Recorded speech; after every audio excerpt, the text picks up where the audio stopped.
because everybody introduced themselves. So there you look at that girl is coming. Oh, there you go. Okay, so first bit about trauma. Okay. Hello again, everyone. Is it the next slide, I think? Yes, it's Kim. Yep, we got the partnership. Oh, Okay. So again, I'm Dr. Tamara Young, and a lot of the work that I do, I'm working in a school setting, is we look at trauma and social emotional learning. As we know, we have just come out of a pandemic, and we're still in the midst of the aftermaths of that. And so all of the mental health issues and the trauma that our children initially had just heightened. The pandemic gave us a different view on what we saw in our students in the educational setting. And so we started prior to COVID looking at SEL with our students because we knew it was important even prior to. And so we started building partnerships and looking at programming to support what our students needed even before everyone started looking at the situations we were having within COVID. One of the things that we are really looking at right now is how it has affected our primary students. When we look at our first through second graders, we started seeing some things that we hadn't seen in the past. And it was just baffling me in particular as to the type of behaviors we were seeing and the emotions they were having within the classrooms and not able to function in the classroom. Even our students who are high level academics were having a lot of meltdowns and difficulty. And then I started thinking about, these are my babies. These are the babies that were for 2 years isolated, and they didn't have that social interaction that our babies normally have prior to coming into the school setting. And so our students are having a difficult time, especially those primary areas that I'm talking about, coming into the school and being able to sit and learn because they haven't gotten those tools that are necessary to deal with their emotions and to self-regulate. And so because we already understood trauma, and I spoke more about it in the last session that we had last month. We knew that there were some things that we needed to do, and so we started bringing in different staffing. We brought in a district-wide advocate who is a behavior specialist to help work with our students. She not only worked with our students, but she modeled for our teachers, and she supports the different models, behavior models for our teachers. She works with our paras. She does workshops with our grade level teams to help support them in dealing with trauma and social emotional issues and understanding the behaviors that our students are presenting, why they're presenting these behaviors, and how we can help support these behaviors. And so we also brought in another social worker as well to help supplement the services that we needed with the impact of the students that we're now servicing, and the new population of students who transferred in from other areas who did not have the same cultural history that our students here in Lincoln had. So we had an influx of students who had to come in and learn our culture. And that was difficult for them as well. And so, so that's some of the services that we provided when we look at trauma. Um, we also, I want to make sure that I cover everything. Okay. And so we also have brought in different programs to help support us. I have different partnerships as well as my participation in the Lands 53, Lions Quest, as well as the Lions Club International and the South Suburban Youth and Family Coalition. When we first started out, uh, meeting. I want to say it was bi-weekly with the coalition, looking at some of the things, the mental health needs and the services that our students needed in a community. We want to build a community-based network. And so we started off working from that level. And through that, which is through the lands and the coalition, I was able to also gauge some resources and opportunities through the network to help support what I'm doing here in my school setting, which is building my SEL program within the school setting. The next slide, please. And so once we started building the foundation, we started off with a curriculum, which was the Lions Quest curriculum. But you all know that even when you build a foundation, you have to look at how can you sustain it. And you can't sustain a foundation if you don't have partnerships and relationships with other entities and programs. And so I began to look at some of my colleagues that I've worked with. Some of them I've known probably about 15 years, and some I've just met over the course of 3 or 4 years.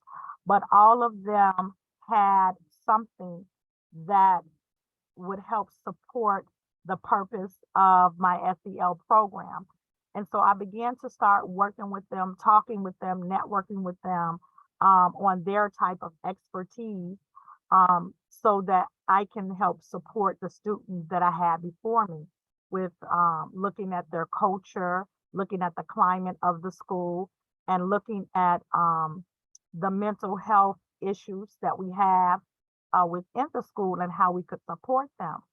And so I brought in a couple of my colleagues, and I was able to do so with funding, and I'll get to the funding part in a minute. So my partners that I brought in, I see one of them on the line, Miss Felicia Houston. She is my mental health consultant, as well as she provide other services for me within the school. And I've known Felicia probably about 12 years now. And when I started this journey of the SEL programming within the school, she was one of the first people I thought about because I knew she was in the mental health field, and I knew that she was very astute in that area.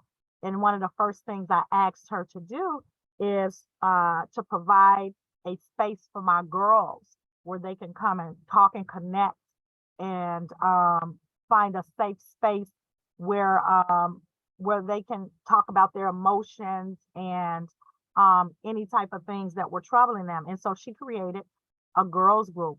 And so we called it Girl Talk. And she has 2 sessions, one for my 5th, 6th grade and one for my 7th and 8th grade.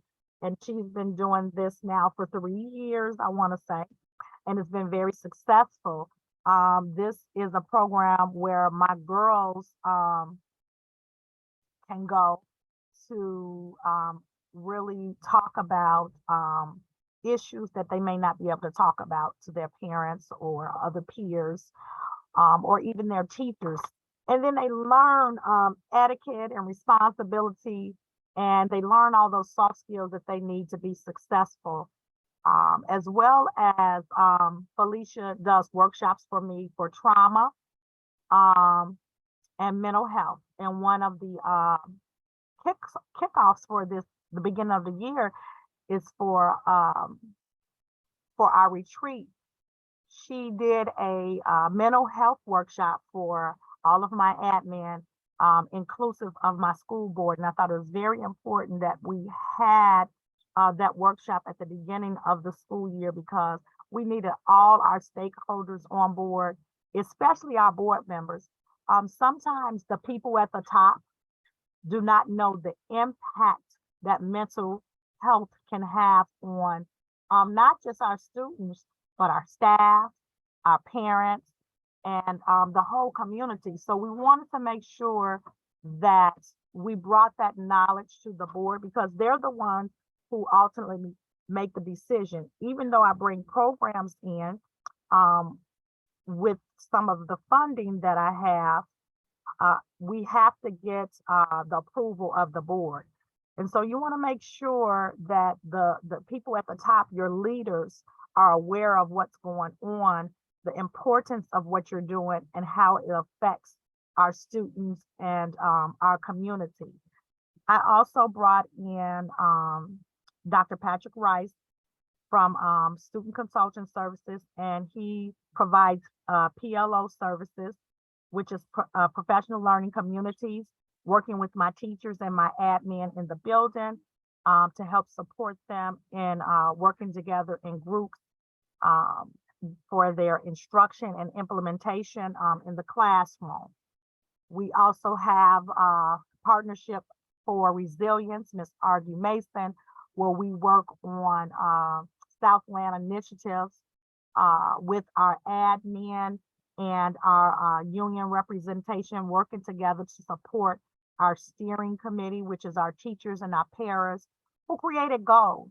And our main goal that we decided we needed the most in the school to help support us with the trauma and the mental health piece was professional development. So that's the thing that we really worked on this school year, is providing professional development to our teachers and staff. And so this is a unique year for us. We sent a unique calendar to the state and was approved to have half-day Wednesdays. All of our Wednesdays are half days. Our students leave at 11:50 so that we can have PD every Wednesday for our teachers. We bring in consultants. We also do train the trainer. So our teachers train each other on initiatives that they've had training on. Admin train, as well as our clinicians. And we train from academics to mental health to social emotional. We also have a piloted new programs. And so this gives us an opportunity to really hone in on the things that we need to support our students and to build our culture and climate. We also have Miss Karen Fulton, who does peace circles. And so she's working with my teachers on developing restorative justice and teaching the students how to create peace circles. This is very important because that's one of the mental health pieces, and it also shows leadership in them taking ownership in some of the things that are happening within the school when they need to make peace with one another and they're having some struggles. And so that program helps support us in that area. And then we have Family to Family, Miss Haynes. She provides a lot of support to us from our Leo's Club, supporting our students. This picture that you see right here, this is one of the meetings with the officers of the Leo's Club. She teaches them civil services. They've learned how to conduct meetings with Robert's Rules of Order, and they're learning leadership skills.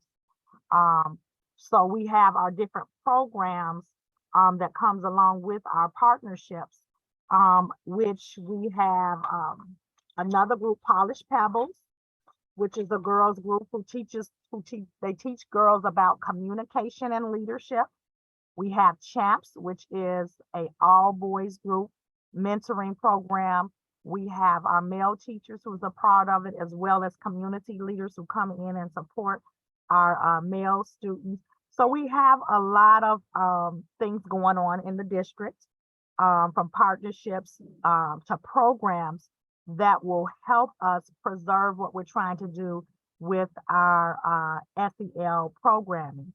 And we were able to do this with funding. You can go to the next slide. That I was able to obtain through grants. There were 2 grants out there that I applied for. And fortunately, we were able to and successful in obtaining them. The first grant is the Philip Freedom Grant, and it deals with civil service and connecting our student with leadership. And it looked at the gap that our students had in the underserved neighborhood. And it looked at bringing programs in that will be able to support our students and closing that achievement gap. So with the Freedom Grant, we were able to get $350,000.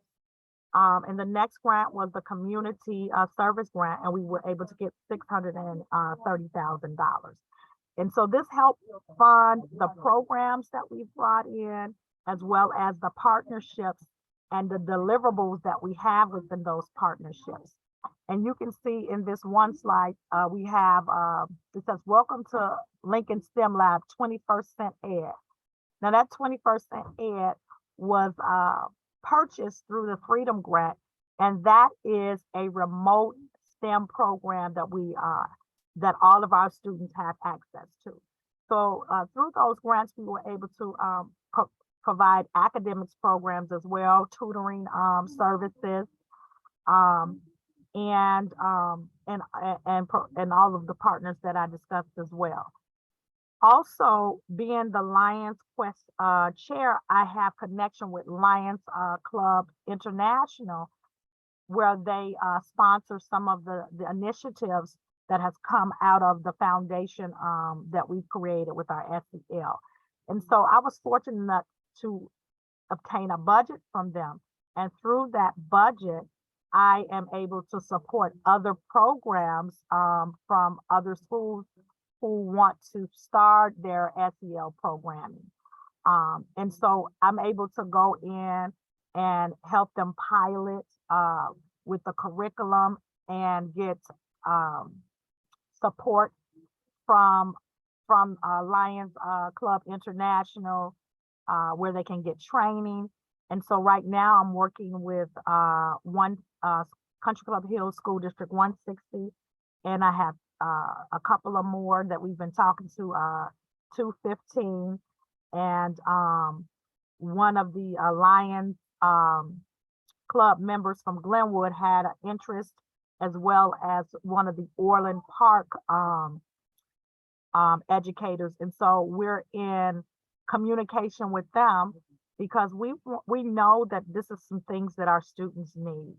And so if I can be of assistance with helping to start a program, to help a program who already exists, who may need some encouragement or need to be pointed in the right direction on how to write grants or how to create partnerships, I will be more than willing to come out and give that type of support and kind of give you the blueprint for how I got started. And even though I have a blueprint, it can help as an example, but I do know that every entity is different, depending on the type of people who are in your circle, the culture and climate of the people that you serve.